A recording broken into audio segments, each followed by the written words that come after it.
Al filo de la realidad, de la realidad, de la realidad.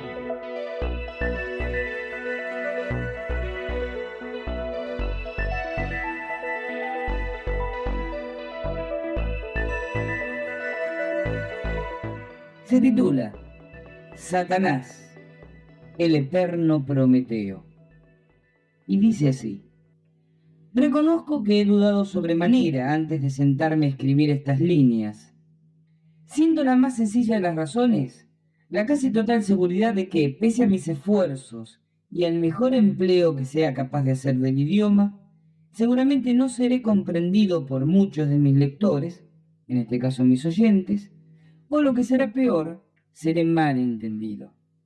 Ciertamente, había también otra razón, que dudaba seriamente de encontrar algún editor dispuesto a arriesgarse, dándole cabida en sus páginas, no quizás por no compartir estos conceptos, sino a sabiendas de las críticas acerbas que podría recibir. Porque lo que aquí me propongo, es tratar de rescatar un poco la imagen del individuo sin lugar a dudas más denigrado en la historia de la humanidad: Satanás. En algún otro lugar, he realizado un profundo estudio de la etimología de las palabras demonio y diablo, dos sustantivos comunes para designar al, como se le suele llamar, príncipe de las tinieblas. Sucintamente, recordemos que demonio proviene del griego daimon, que en nada designaba una entidad maléfica, y sí, por el contrario, una entidad guía, protectora personal de cada ser humano. En cuanto a diablo, es deformación del verbo diabaelin, que significa lanzar, en el sentido de fuerza o energía, en este caso, de energía inteligente motivadora de efectos. Como el daimon se oponía al ágeloi, que en griego significa ángel, y que proviene del hebreo Hayot HaKodesh, que significa animal superior en santidad, se oponía, sí, pero en el sentido de polaridades opuestas y complementarias, en el pensamiento oriental del Yin-Yang, ya que el ágeloi, mensajero, actúa sobre el daimon, pasivo y receptivo de esa oposición, se derivó la errónea interpretación de que si el ángel era el mensajero de Dios, el daimon, el demonio, solo podía ser el mensajero, pero del mal. Lógicamente, no voy a poner en duda la existencia del mal sobre la tierra. Lo que quiero significar es que, si el mal existe, este no reside en las personificaciones o medios de los que se valga el hombre para sus propósitos, sino en la naturaleza misma de sus objetivos. En cierto modo, el mal es natural, ya que una ley del universo tan concreta como es la llamada ley de entropía, dice que en este todo tiende naturalmente hacia la destrucción. Si dejo un automóvil detenido un año en la puerta de mi casa, transcurrido ese tiempo no tendré un auto más brillante, nuevo y afinado, sino uno totalmente decaído. La energía, de cualquier tipo que sea, naturalmente tiende a disiparse. Un objeto puesto en movimiento, si no es en un plano inclinado y si no tiene un medio propio de propulsión, naturalmente desacelera hasta detenerse.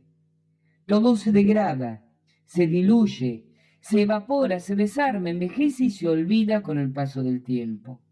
La mecánica, la química, la astronomía, la psicología, la historia demuestran la validez de la ley de entropía en todas las áreas del cosmos. Por ello, al hombre le resulta más fácil destruir que construir. Y por ello el bien, o mejor dicho, hacer el bien, es una heroica y dificultosa gesta, muchas veces destinada inexorablemente al fracaso. Pero si de algo estamos todos conscientes, es que en lo que respecta a hacer el bien, aun cuando todo parezca jugar en nuestra contra, no podemos tener paz si no hacemos el intento de seguir adelante. Y por absurdo que parezca, es precisamente en este sentido en que la figura de Satanás adquiere otra dimensión. Aclaremos primero algunas etimologías, ya que usaremos el mejor estilo católico, indistintamente la palabra Satanás como Lucifer, y en lo que a este último respecta, recordemos que quiere decir portador de luz. Algo contradictorio, ciertamente, con la imagen que tenemos del susodicho. Se ha escrito que Lucifer era el más hermoso y querido de los ángeles de Jehová y que ensoberbecido se levantó en rebelión, por lo que cayó al infierno. En este punto, podemos plantearnos algunas reflexiones lógicas. Si Jehová es omnisciente y omnisapiente, brazo ejecutor de la providencia, donde para él todo está escrito, ¿acaso no previó la rebelión luciferina? Si así fue, ¿por qué la dejó seguir adelante? Por favor, nada de acotar, eso es un misterio de fe, porque con tal perogrullada no llegaremos a ninguna parte. ¿No sería porque necesitaba de una fuerza de oposición para generar las tendencias espirituales que movilizaran a los seres vivos de este universo? Y si se quiere analizar con rigurosidad, atendiéndonos a los relatos del Génesis en lo que respecta a la intervención diabólica en la expulsión del Edén, no podemos menos que disentir con la actitud un tanto fascista de Dios. En efecto, él mismo mantenía a Adán y Eva protegidos y ahitos en el paraíso, pacíficos en su ignorancia. Lucifer, la serpiente, que por otra parte siempre ha significado la serpiente en todas las culturas, la ciencia racional, el conocimiento técnico y científico, el pensamiento analítico, como el dragón en China o Quetzalcóatl, la serpiente emplumada en México. La serpiente les posibilita comer del árbol del bien y del mal, en algunas versiones del árbol de la ciencia, con lo cual esa protopareja adquiere discernimiento y en consecuencia capacidad de decisión propia. Y esto disgusta a Jehová. Prefiere que su pueblo permanezca ignorante de intelecto y con el estómago lleno. A propósito, eso me recuerda a ciertas conductas políticas de algunos gobernantes que hemos tenido. Y según las crónicas bíblicas, el castigo divino surge en cierto modo por miedo, ya que, cito textualmente, «Ea, expulsémoslos ahora, no ocurra que también coman del árbol de la vida y alcancen la inmortalidad como nosotros». La serpiente pasa a ser tal a partir del castigo que le dicta la autoridad. Y recuerden ahora otro mito, esta vez de un semihéroe cantado por los poetas en su valentía a través de las épocas. Prometeo, que roba a los dioses el fuego para los hombres, y por ello se le castiga encadenándolo a una alta roca, donde todos los días un águila devora sus entrañas, que se regeneran por la noche, en un suplicio destinado a ser eterno, y solo suspendido por la decidida intervención de un hombre, empuja con los dioses, Hércules, quien lo libera de su prisión. El mismo Hércules roba las manzanas de oro del jardín de las Hespérides, en otro de sus 12 famosos trabajos, lo que en realidad significa acceder a otro secreto divino, corporizado en la imagen simbólica de la manzana. Las manzanas de ese jardín, en realidad, según modernas investigaciones, fueron un acervo de conocimientos técnicos sobre agricultura y herrería que llega a Europa proveniente del norte de África y hacen que sea Hércules castigado también por los habitantes del Olimpo de la forma más cruel. Obligan a creer a la amada de Hércules que éste le es infiel, empujándola a envenenarlo con la sangre de un centauro que, embebida en sus ropas, le produce tan atroces dolores que lo arrojan al suicidio en la pira funeraria. pero la historia ha rescatado las glorias de Prometeo y de Hércules. Aunque ambos sufrieron y en cierta forma fracasaron, son héroes históricos. Y está bien que así sea. Lo único que le da sentido moral a la historia es la esperanza de que quizás la próxima vez, sin ella, quedaría reducida a la mera cronología. De Hércules a las tragedias cotidianas del hombre de la calle, se repite una y otra vez la frase crucial: lo único que dignifica al ser humano es la capacidad de seguir luchando aunque todo parezca estar perdido. Y eso hizo Satanás, porque por ser ángel de Jehová, era el primero en saber las consecuencias de su rebelión. Es ingenuo pensar que pudo creer poder cambiar la providencia. Habiendo caído, no buscó reconciliarse. Siguió en sus 13, aun cuando él mismo sabe que todo está perdido. Como Prometeo, se rebeló ante la ignorancia del humano, buscando darle otra opción, otro punto de vista, otros medios para manejar la naturaleza.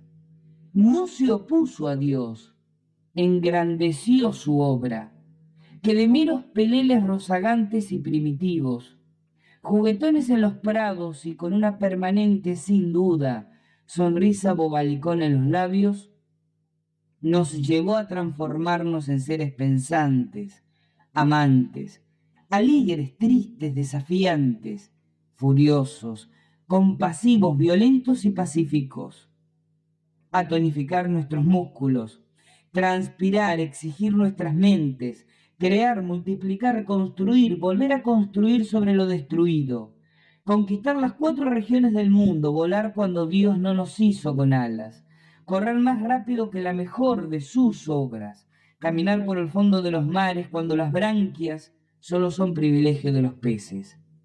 Jehová nos dio la inteligencia que en potencia encerraba la posibilidad de hacer todo ello, sí, pero sin Lucifer nunca, en la beatitud del paraíso, nos habríamos obligado a hacerlo. De hecho, los ceñudos predicadores que elevan su odio a Lucifer por habernos hecho perder las inerciales delicias del Edén, obedecen solamente a su propio facilismo, alimentado por la ley de entropía, y ese es el verdadero peligro. Si lo único que dignifica al ser humano, insisto, es seguir luchando cuando todo está perdido, entonces Satanás es la expresión más heroica del género humano, la expresión del inconformismo, de la búsqueda racional, lógica, de no ceder al autoritarismo, al dedo legislador. Es posible que alguien crea, a partir de estas líneas, que defiendo los cultos satánicos y la magia negra. Nada más alejado de la verdad. En primer lugar, por el hecho de que sus asiduos concurrentes encarnan algunas de las más deplorables mezquindades del espíritu humano, o bien acusan severos problemas psicológicos. Conjunto este de razones, sumadas al frívolo esnovismo, que lleva a muchos niños aburridos de la alta sociedad a buscar por allí una vía de escape mucho más destructiva que el consumo de drogas. Por otro lado, no descreo de las obras de Dios, solo de las de Jehová, que a fin de cuentas, como él mismo lo admite en el Antiguo Testamento, es el Dios de Israel, que no el mío. Pienso que el Dios cósmico que rige este universo no es tan represor, vengativo, cruel y irresponsable como el que describe la Biblia. Pero de esto hablaremos en otra oportunidad. Existe un mal, eso es indudable, y el que anida en el hombre es mucho más terrorífico que aquel mal satánico que ciertas iglesias trataron de vendernos. En efecto, ¿qué son los tormentos infernales, según se lo describe, al lado de las crueldades del género humano? Muchas de ellas cometidas en nombre de intereses tan sagrados como la patria, la propia humanidad o el mismo Dios. que son los círculos infernales que el Dante describía trémulo de pavor, junto a Hiroshima, Biafra, My Lai, El Salvador, Sudáfrica, Somalia, o simplemente la imagen de un niño muerto de hambre a pocos kilómetros de una city financiera.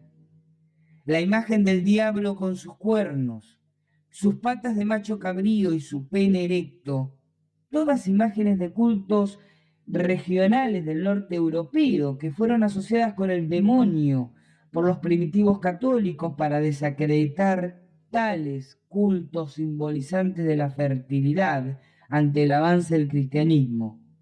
Esa imagen, decía, provoca apenas una sonrisa ingenua ante algunas, solo algunas, de las fotografías que aparecen en los periódicos de todos los días. Y es el mal, también, dejarse arrastrar por la ley de entropía. No luchar por el bien, que no es propiedad exclusiva de los creyentes.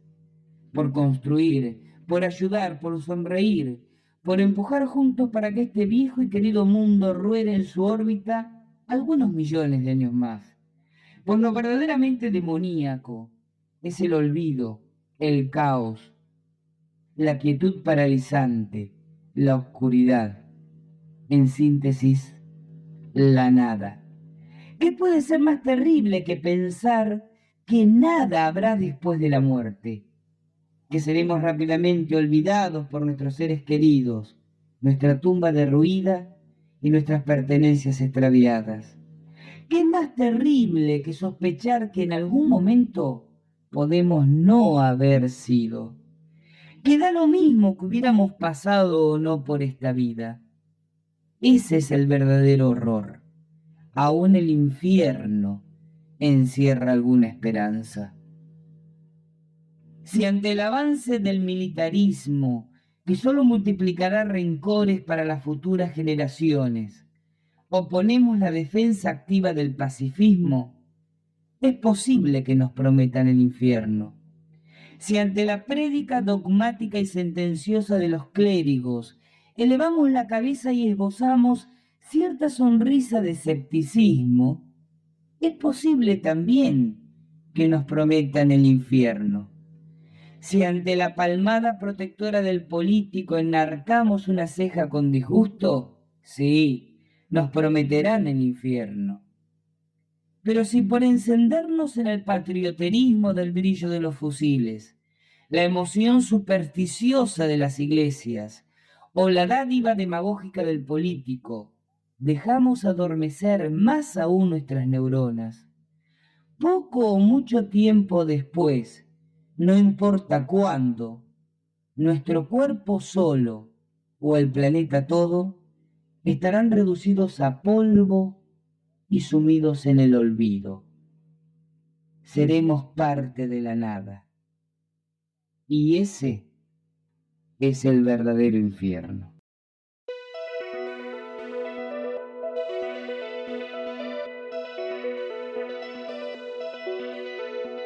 Al filo de la realidad.